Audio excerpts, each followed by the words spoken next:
다윗 하면 어떤 이미지, 어떤 문장이 떠오르십니까? 다윗은 하나님의 마음에 합한 사람이었습니다. 하나님을 그토록 사랑하고 광야의 고난 가운데서도 또 사울의 추격 가운데서도 하나님을 경외함으로 하나님의 뜻에 순종했었던 사람, 다윗만 생각하면 마음이 흐뭇해지고 그 다윗의 길을 따라가고 싶은 마음이 듭니다. 그랬던 다윗이 이제 죄의 수렁에 빠져들어가는 것을 보게 됩니다. 이 사건은 너무나도 유명한 밧세바와의 사건입니다. 아무리 그 당시에 절대 권력을 가지고 있었던 사람이라고 말할지라도 간음과 살인에 이르기까지 추악한 범죄를 저지른 사람이 바로 다윗입니다. 하나님 보시기에 악하다라는 표현이 11장 마무리에 기록된 것을 보았을 때도 하나님이 다윗의 그 범죄에 대해서 그냥 넘어가지 않고 극도로 진노하시는 것을 우리는 알게 됩니다. 이런 다윗의 실패를 살펴보는 것은 참으로 안타까울 뿐만 아니라 저 개인적으로는 너무나도 불편합니다. 다윗의 실패가 우리의 실패가 되면 어떻게 하는가라는 걱정과 두려움 때문이기도 하고, 또 여기에는 미성년자도 앉아있기 때문에 이 본문에 대해서 설명하다가 혹시 마음에 시험이 들거나 잘 이해하지 못한다면 주무시길 바랍니다.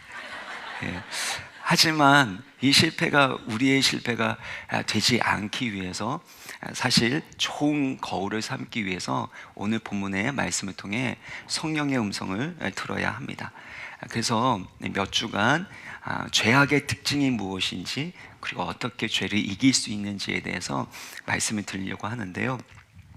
첫 번째는 부르심의 자리에서 벗어날 때 위기가 찾아오게 된다는 것입니다.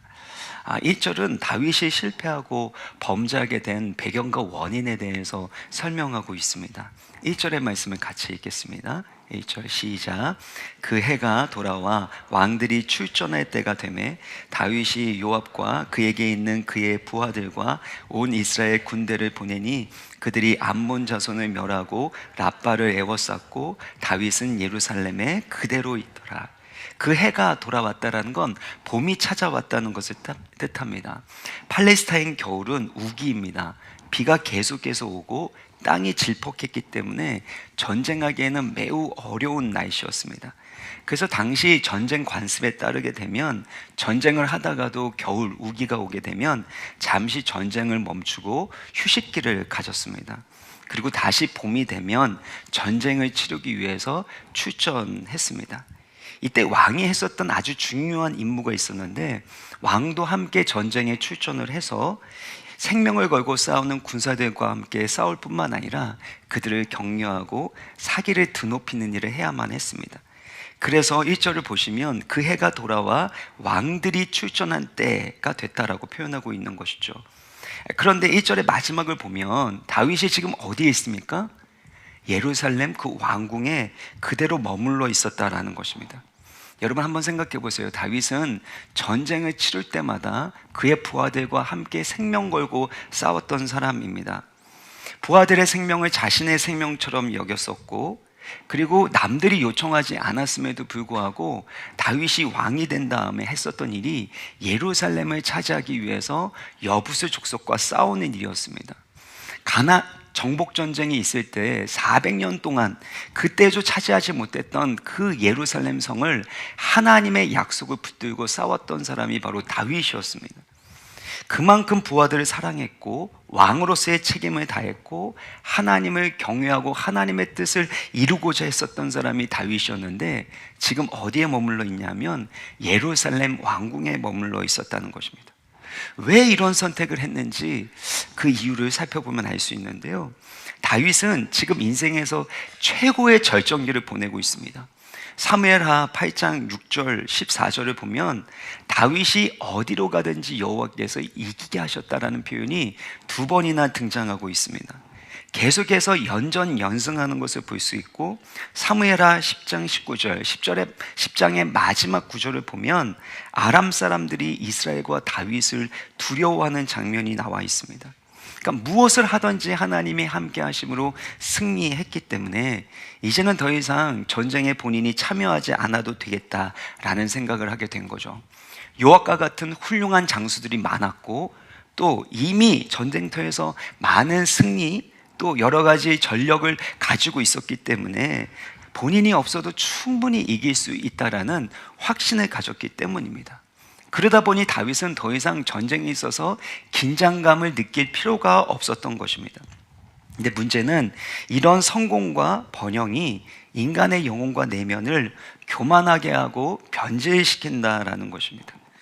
예를 들면 우시야 같은 경우에도 연약하고 삶의 위기가 있을 때는 겸손하게 하나님만 의지했었던 사람입니다.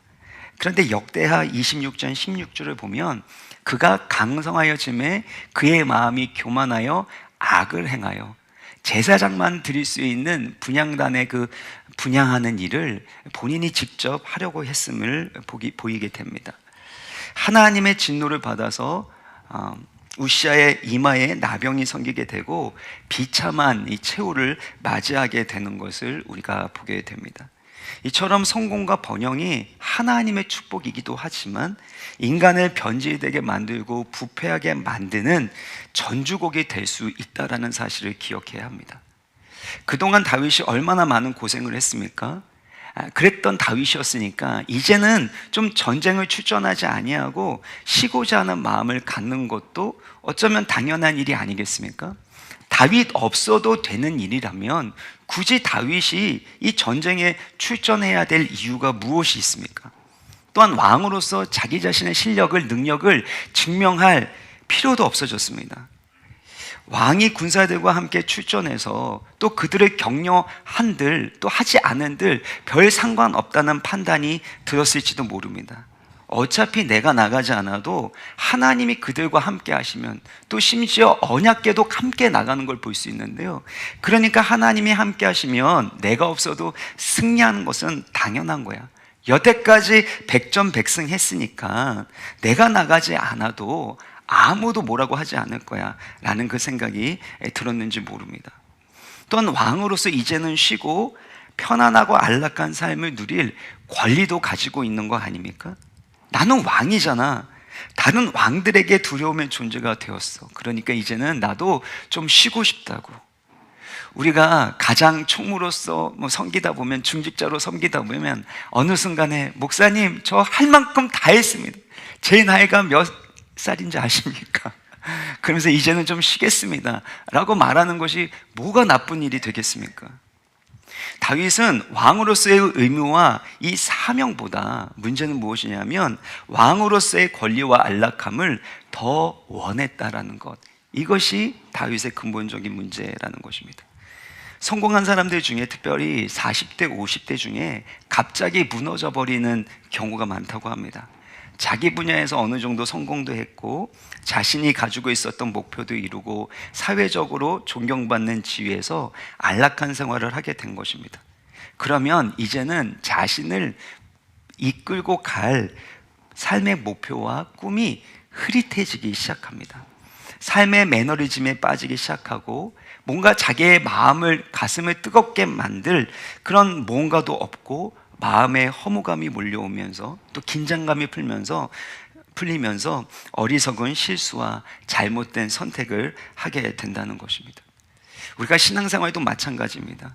서 있다고 생각하는 순간 하나님의 복을 받고 그래서 성공하고 있다라고 생각하는 그 순간이 사실은 가장 위험한 순간일 수 있습니다.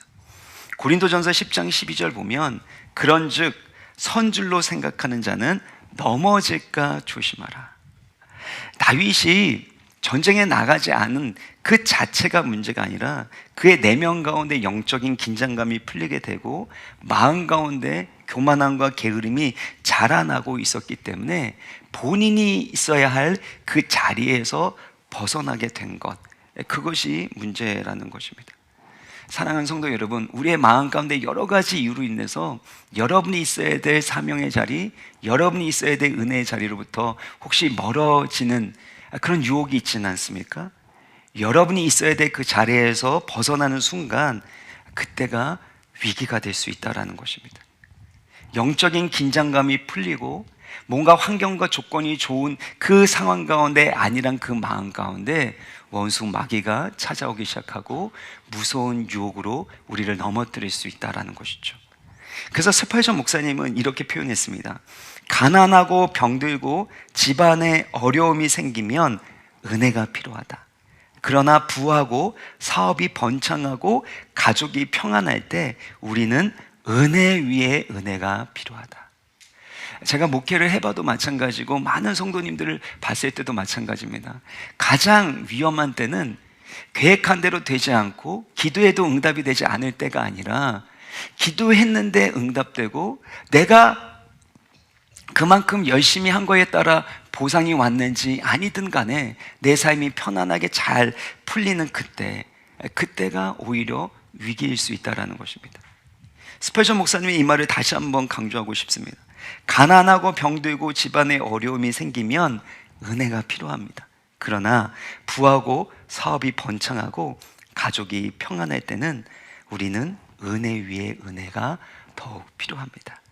우리 와우리 교회 모든 성도님들은 가난할 때나 부자일 때나 형통할 때나 그렇지 않을 때나 늘 하나님의 은혜 가운데 머무는, 하나님이 있으라고 하는 그 사명의 자리에 머물러 있을 수 있는 믿음의 사람, 신실한 자 되시기를 주의 이름으로 축원합니다. 두 번째는 마음 안의 정욕이 죄의 유혹에 반응하게 된다는 겁니다. 마음 안에 있는 정욕이 외부에 있는 죄의 유혹에 반응하는 것입니다. 2절을 보면요, 어떻게 다윗이 죄의 유혹에 반응하는지를 알 수 있는데요, 2절을 같이 읽겠습니다. 시작. 저녁 때에 다윗이 그의 침상에서 일어나 왕궁 옥상에서 거닐다가 그곳에서 보니 한 여인이 목욕을 하는데, 다윗이 낮잠을 자고 저녁에 일어나게 됐습니다. 어떤 분들은 이 군사들은 생명 걸고 싸우는데 왕이 안락하게 왕궁에서 낮잠 자다가 밤에 일어나니까 이런 죄를 지었다라고 나쁘게 평가할 수 있습니다. 물론 게으른 면이 있는 것처럼 보이기도 합니다. 그러나 다른 측면으로 보면 다윗이 밤 늦게까지 국정을 살피다가 그러다가 잠이 모자란 상태의 하루를 보내고 그리고 낮잠을 자다가 저녁에 일어났는지 누가 압니까? 그동안 전쟁과 여러 가지 이 국정을 돌보느라 피곤했기 때문에 회복되는 과정 가운데 낮잠을 잤다고 한다면 누가 뭐라고 하겠습니까? 또한 팔레스타인은 날씨가 매우 더웠기 때문에 낮에 휴식을 취하거나 낮잠을 자는 것이 보통이었습니다. 따라서 낮잠을 잤다는 그 자체, 저녁에 일어났다라는 것 그 자체를 비난하는 것은 사실은 잘 맞지 않는다고 생각을 합니다. 근데 중요한 것은 낮잠을 자고 저녁에 일어났어요. 옥상을 거닐고 있는 일상적인 삶을 살아가는 그 순간에 불시에 유혹이 찾아왔다라는 겁니다. 그러니까 언제 유혹이 우리 가운데 찾아오게 될지, 그 유혹에 넘어질지 우리는 알지 못한다는 것입니다. 특별히 저녁이라는 이 단어는 에레브라는 히브리어 단어인데 해가 지기 시작해서 어둑어둑해진 때를 의미합니다. 그러니까 다윗이 옥상을 거닐다가 어느 여인이 목욕하는 장면을 보게 된 그때가 해가 지고 어둑어둑해진 그때라는 것입니다. 그래서 객관적으로 그녀가 아름다웠다라고 표현하는 것이 아니라 심히 아름다워 보였더라. 그러니까 다윗의 마음 상태에 따라 주관적으로 그 여인이 심히 아름답게 보였다라고 표현하고 있는 것입니다. 여러분 한번 생각해 보세요. 저녁이 되어서 어둑어둑해진 그 시점에서 여인이 목욕하고 있는 장면이 잘 보였겠습니까? 어떤 학자들은 이 손바닥도 마주쳐야지 소리가 난다고 밧세바가 다윗을 유혹하려고 그렇게 꾸민 것이다 라고까지 해석을 하는데, 성경 어디에도 밧세바의 죄악을 다루는 곳은 없습니다.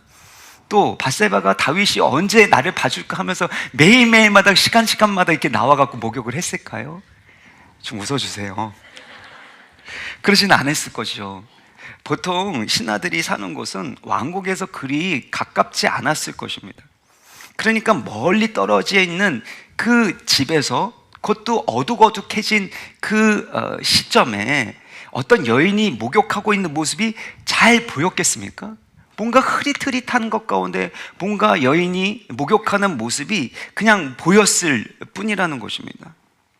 그런데 다윗은 그 여인의 그 흐릿한 그 목욕하는 그 장면을 보고서 마음 가운데 그 여인이 심히 아름답게 보였다라는 겁니다.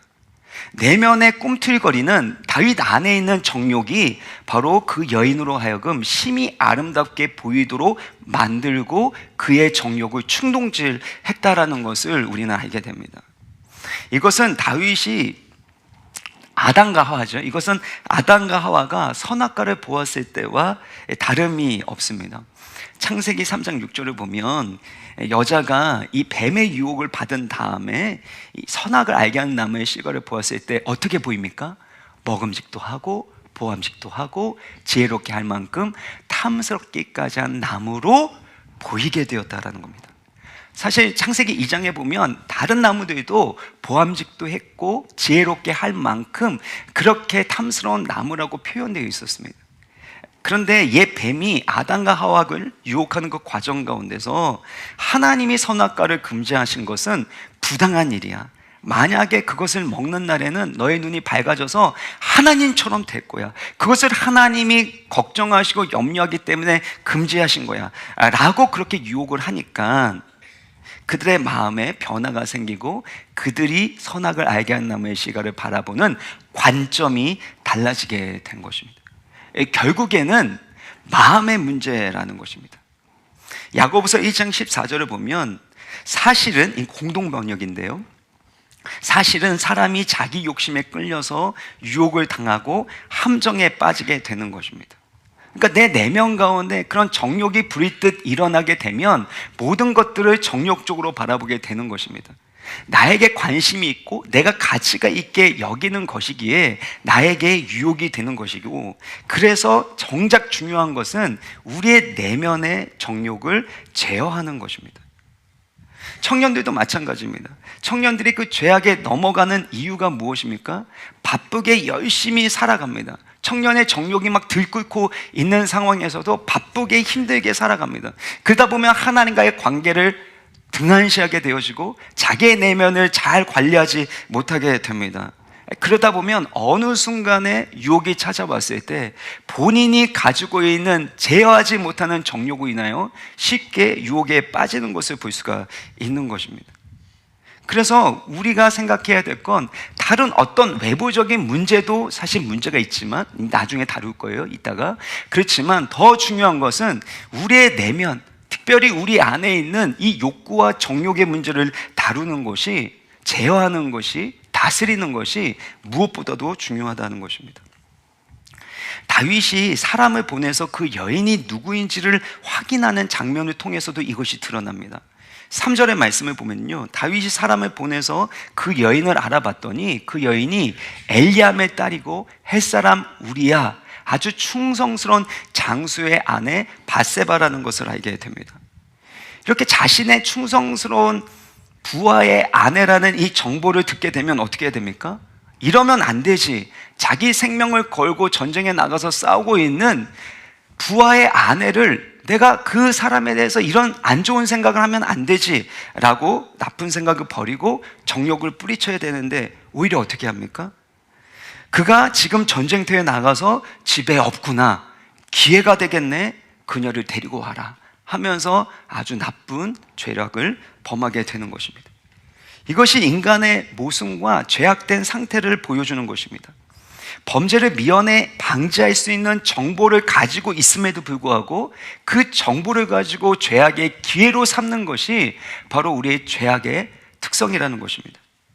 미스터 클린하고 명성이 아주 높았던, 뉴욕시를 깨끗하게 만드는 의미에서 미스터 클린이라는 이 별명을 얻었던 뉴욕의 주지사 엘리엇 스피처가 있습니다.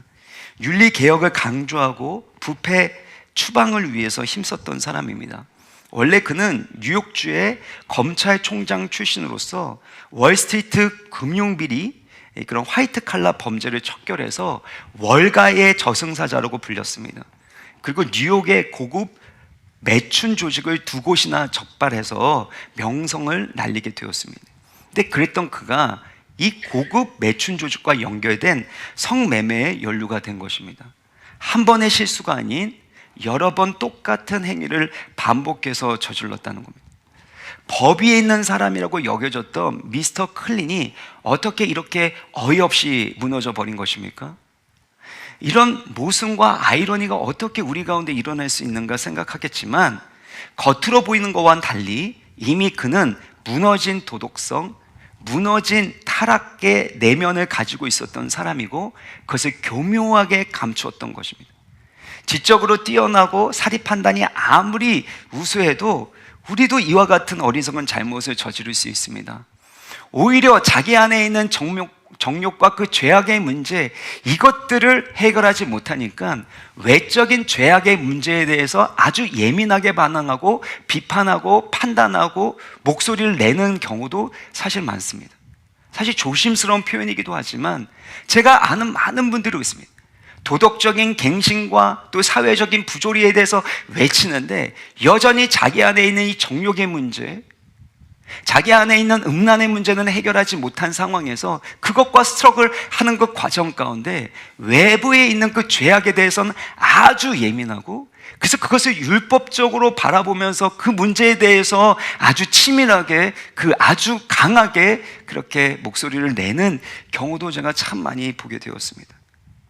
이처럼 겉으로 봤을 때는 거룩하게 보이고 정의를 외치고 도덕성을 외치는 것 같지만 스스로는 내면의 이 정욕의 문제, 음란의 문제, 부정직의 문제로 인해서 신음하고 있는 그런 삶의 모습들이 우리 주변에도 얼마나 많은지 모릅니다.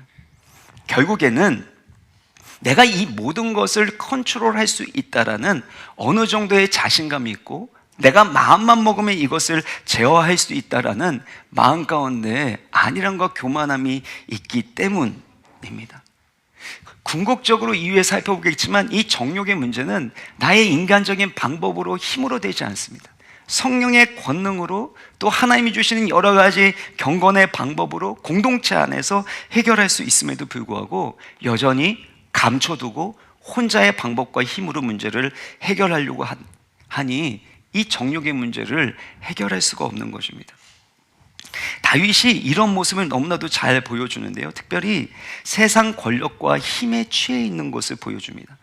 사무엘하 11장 본문에서 반복되는 단어가 있는데요, 1절과 3절과 6절 계속해서 이제 다음 시간에도 살펴보겠지만 다윗이 하는 일이 있습니다. 무엇이냐면 요압과 그의 군대를 보내는 일, 그리고 사람을 보내서 그 여인을 알아보게 하는 일, 그리고 사람을 보내서 밧세바를 데리고 오는 일, 그리고 요압을 통해서 햇사람 우리아를 또 보내라고 하는, 그 보내라라는 단어가 반복해서 나옵니다.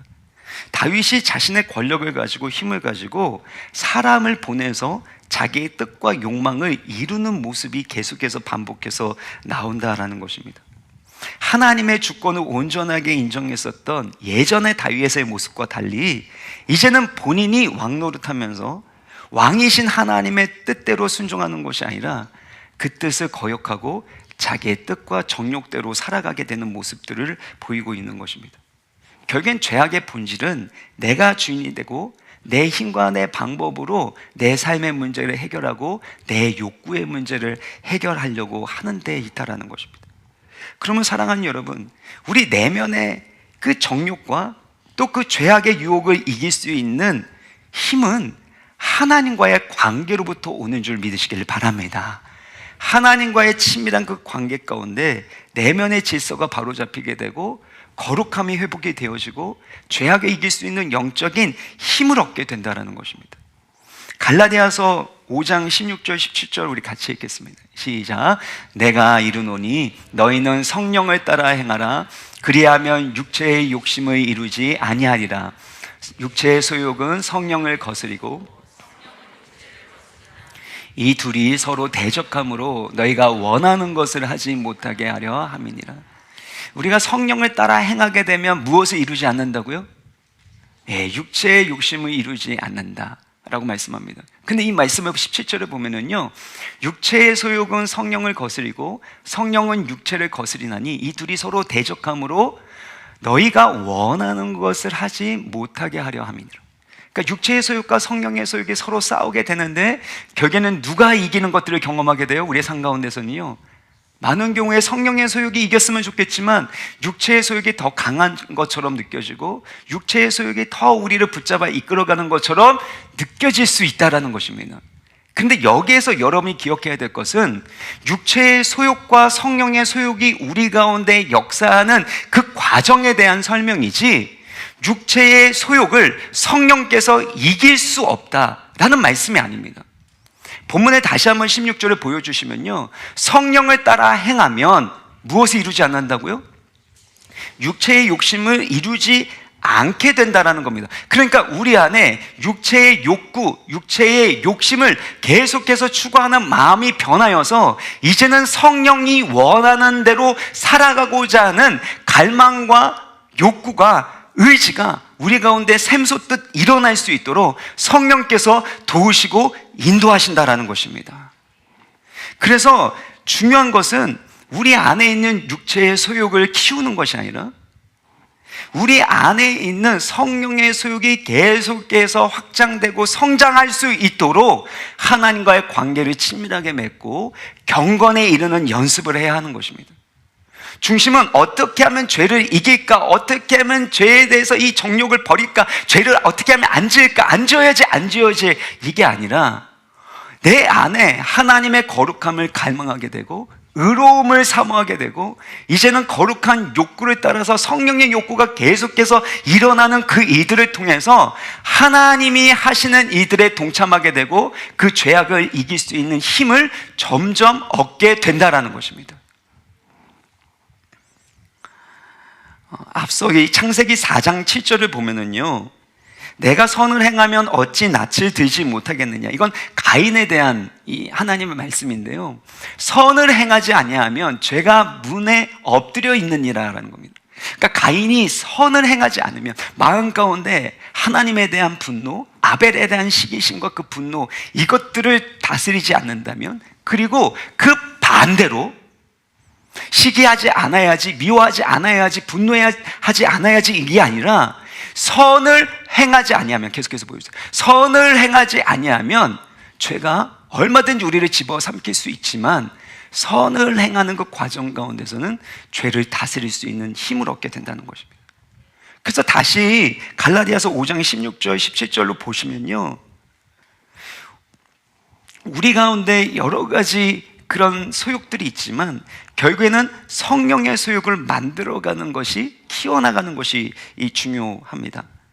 청교도 신학자 존 오웬은 이런 표현을 했습니다.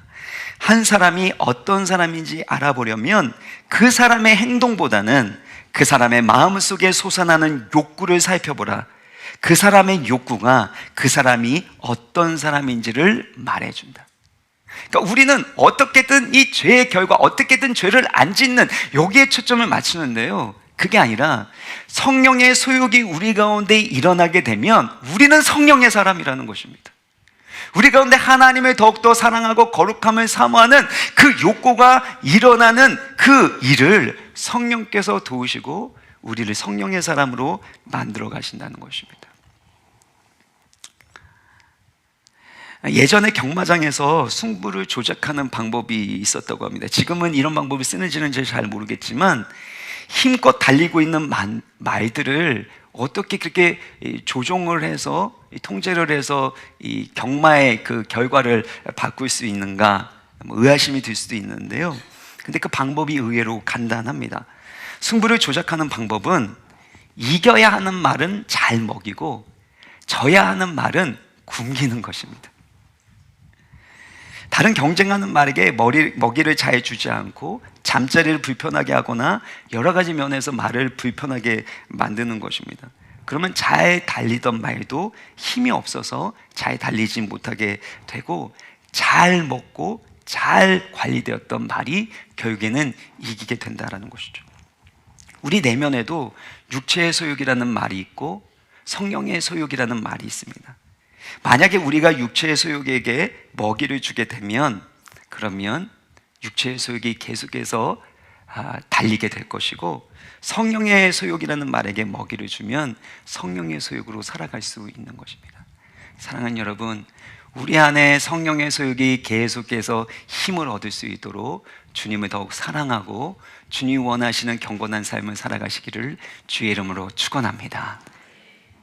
세 번째는 이를 위해서 세상이 우리의 마음에 들어오지 않도록 눈과 귀를 관리하는 것입니다.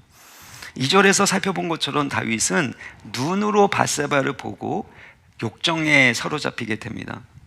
다윗의 마음은 이미 거친 풀로 덮여져 있었어요. 기도하는 장면을 더 이상 찾아볼 수 없었고 그는 자기의 정욕대로 반응하는 자가 됐습니다. 제 유혹이 왔을 때 누군가에게 찾아가서 자기 안에 있는 이 유혹의 문제를 고백하지도 않았고 하나님 앞에 기도하지도 않았습니다. 그의 내면은 이기심과 불경건함과 정욕으로 뒤덮여 있기 때문에 그의 눈이 향하는 방향으로 그의 몸도 향하게 되었고 그리고 그는 죄악을 저지르게 되었다는 것입니다. 그래서 눈을 관리하는 것이 너무나도 중요합니다.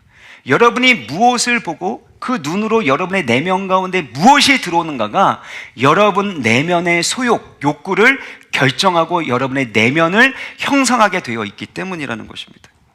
그래서 여러분이 얼마나 경건한 내면을 가지고 있는가는 여러분이 평소에 무엇을 보고 무엇을 즐기고 무엇을 통해서 여러분이 즐거움을 얻는가를 보면 알 수 있는 것입니다. 특별히 눈 관리를 잘하는 것이 참 필요한데요, 빌리 그레이엄 목사님은 아름다운 여인을 보는 것 그 자체는 죄가 아니라고 합니다. 우리 청년들에게 위로가 되죠? 예쁜 몸매와 외모를 가진 여인을 바라보는 건 죄가 아닙니다. 한 번 더 보고 한 번 더 보면 거기서부터 문제가 되는 것이죠. 사랑하는 여러분, 우리의 눈이 무엇을 향하고 있고 우리의 시선이 어디를 향하고 있는지 그것이 우리의 마음을 보여주는 겁니다. 그래서 욥이 31장 1절에 보면 이렇게 표현합니다. 욥입니다. 내가 내 눈과 약속하였나니 어찌 처녀에게 주목하랴. 이 공동명령을 보면 젊은 여인에게 눈이 팔려 두리번거리지 않겠다고 나는 스스로 약속하였네. 욥이 자기의 그 경건을 지켜나가는 방법이 무엇이었습니까?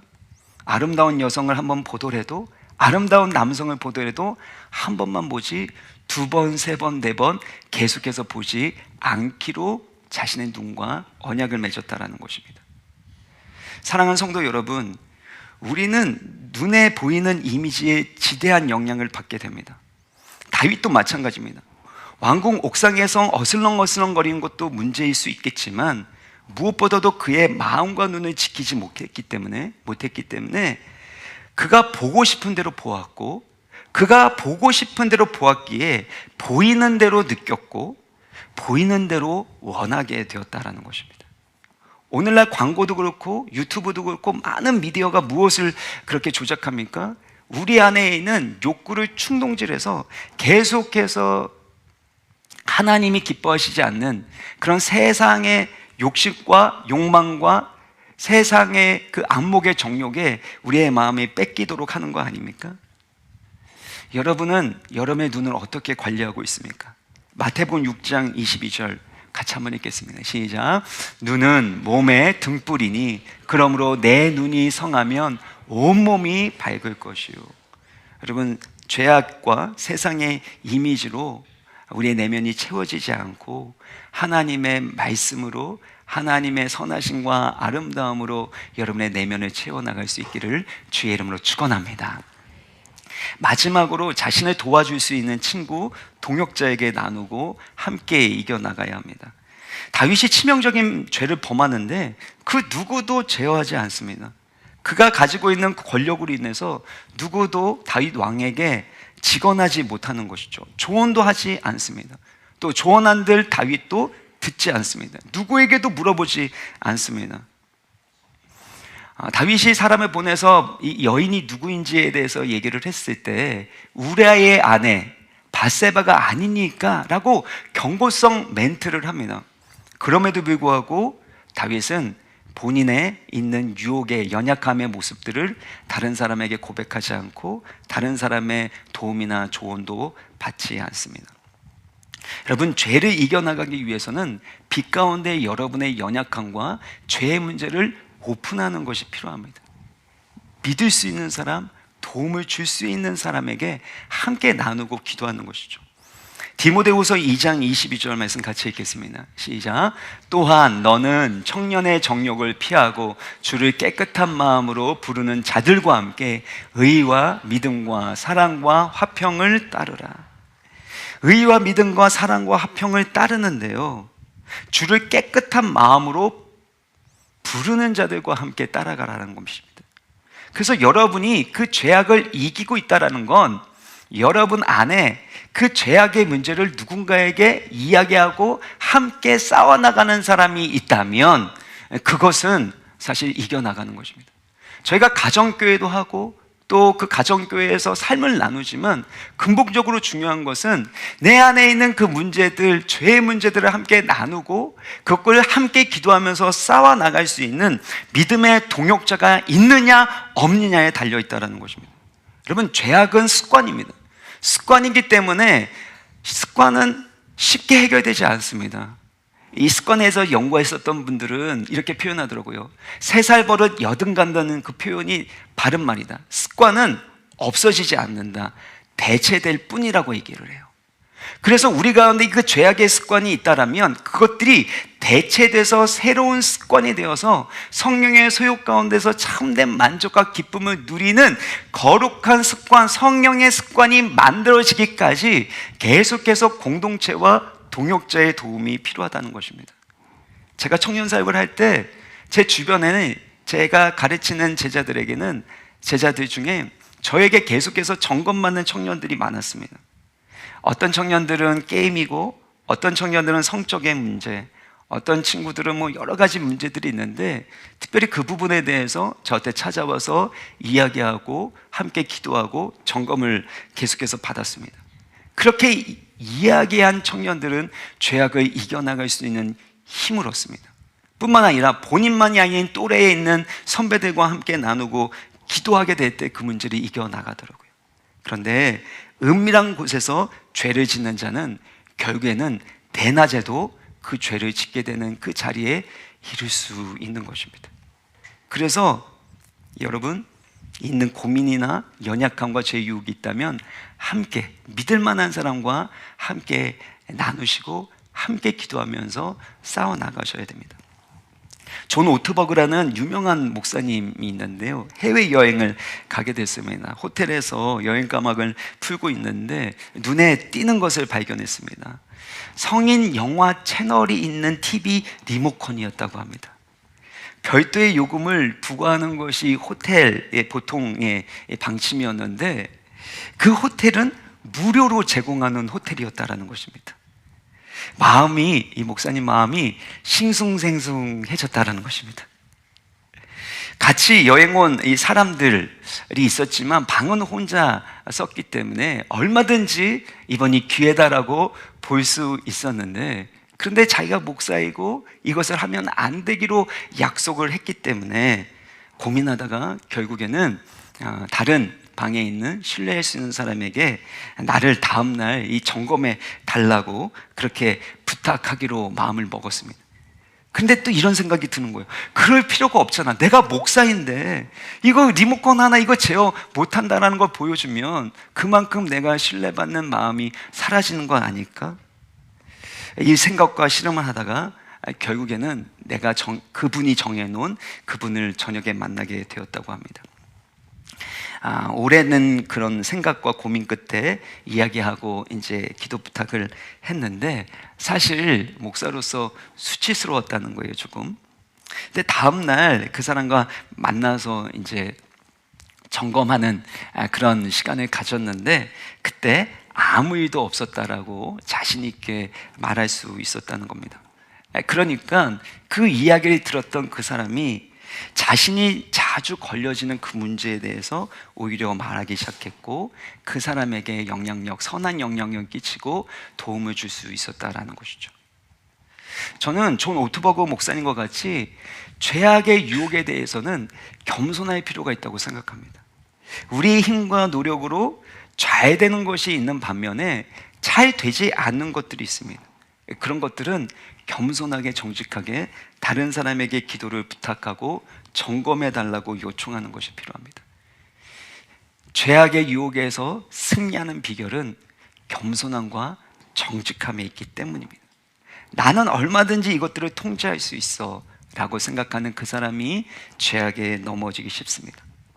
그러므로 선줄로 생각하는 사람은 넘어질까 조심하고 자신의 연약함을 주님 앞에 고백할 뿐만 아니라 믿음의 동역자들과 함께 나누고 함께 싸워 나가심으로 하나님이 기뻐하시는 거룩한 열매 맺어 나가시기를 주의 이름으로 축원합니다.